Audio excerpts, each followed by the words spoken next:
15वीं सदी का भारत। एक विदेशी यात्री मार्को भारत की समृद्धि की कहानियां सुनकर रोमांचित हो गया। सोने की चिड़िया के रूप में प्रसिद्ध भारत के बारे में जानने के लिए वो यहाँ की यात्रा पर निकला। उसे भारत के विशाल व्यापार, अद्भुत वास्तुकला और समृद्ध संस्कृति के बारे में सुनने का अवसर मिला था। उसकी मंजिल थी प्राचीन भारत के खोए हुए खजाने और उनके पीछे छिपे रहस्यों का पता लगाना। मार्को को बनारस में एक बुजुर्ग साधु मिला जिसने कहा, भारत केवल सोने के गहनों और खजानों के लिए नहीं बल्कि अपनी विद्या, ज्ञान और परंपराओं के लिए प्रसिद्ध है। साधु ने उसे संकेत दिया कि अगर वो सच्चा रहस्य समझना चाहता है तो उसे नदियों, मंदिरों और प्राचीन ग्रंथों में झांकना होगा।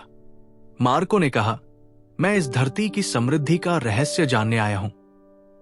क्या आप मुझे इसका मार्ग दिखा सकते हैं? साधु मुस्कुराए और बोले, समय ही तुम्हें सब कुछ बताएगा। मार्को ने अपनी यात्रा गंगा नदी के किनारे से शुरू की। वाराणसी के घाटों पर उसने देखा कि व्यापारी, साधु और विद्वान अपनी परंपराओं को संजोए हुए थे। वहीं उसे एक प्राचीन पांडुलिपि मिली जिसमें लिखा था कि भारत की समृद्धि का राज उसके खेत, नदियां और ज्ञान पर आधारित था। एक स्थानीय विद्वान ने उसे बताया, यहां सोना केवल खदानों से नहीं बल्कि व्यापार और कृषि से आया। ये भूमि इतनी उपजाऊ है कि ये अपने आप में एक खजाना है। मार्को ने पूछा, तो फिर भारत को सोने की चिड़िया क्यों कहा गया? विद्वान ने उत्तर दिया, ये केवल धन के कारण नहीं बल्कि हमारी सांस्कृतिक समृद्धि के कारण भी है। ज्ञान, विज्ञान और आध्यात्मिकता ने हमें अमूल्य बना दिया है।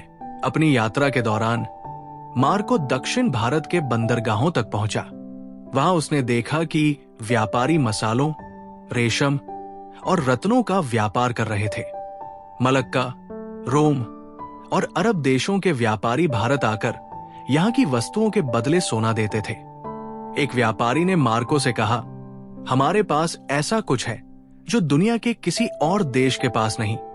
यही वजह है कि भारत में सोने की बारिश होती है। मार्को को अब समझ आ रहा था कि भारत की समृद्धि केवल उसके खनिज संसाधनों से नहीं बल्कि उसके व्यापारिक कौशल और अद्वितीय वस्तुओं से आई थी। मार्को को बताया गया कि भारत के प्राचीन मंदिरों में भी खजाने छिपे हुए थे।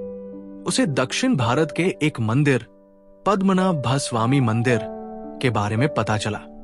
कहा जाता था कि इस मंदिर के तहखानों में अनगिनत सोना और रत्न छिपे हैं। जब वो वहां पहुंचा तो पुजारी ने उसे प्रवेश की अनुमति नहीं दी, लेकिन पुजारी ने उसे बताया, ये खजाना केवल भौतिक नहीं है। इन मंदिरों ने हमें आध्यात्मिक समृद्धि दी है जो किसी भी सोने से अधिक मूल्यवान है। मार्को को अब एहसास हुआ कि भारत के खजाने केवल भौतिक नहीं थे। यहाँ की संस्कृति और आध्यात्मिकता भी भारत को सोने की चिड़िया बनाती है। मार्को ने अपनी यात्रा के अंत में एक छोटे गांव का दौरा किया। वहां उसने देखा कि किसान अपने खेतों में कड़ी मेहनत कर रहे थे और महिलाएं सुंदर गहने पहनकर परंपराओं को जीवित रखे हुए थी। एक वृद्ध किसान ने कहा, सोना हमारी मिट्टी है, हमारी मेहनत है और हमारी संस्कृति है। हम इसे पीढ़ी दर पीढ़ी संजोते आए हैं। मार्को ने मुस्कुराते हुए कहा, अब मैं समझ गया कि भारत को सोने की चिड़िया क्यों कहा गया। ये केवल धन और खजाने के लिए नहीं बल्कि इसके लोगों की मेहनत, ज्ञान और परंपराओं के लिए भी है।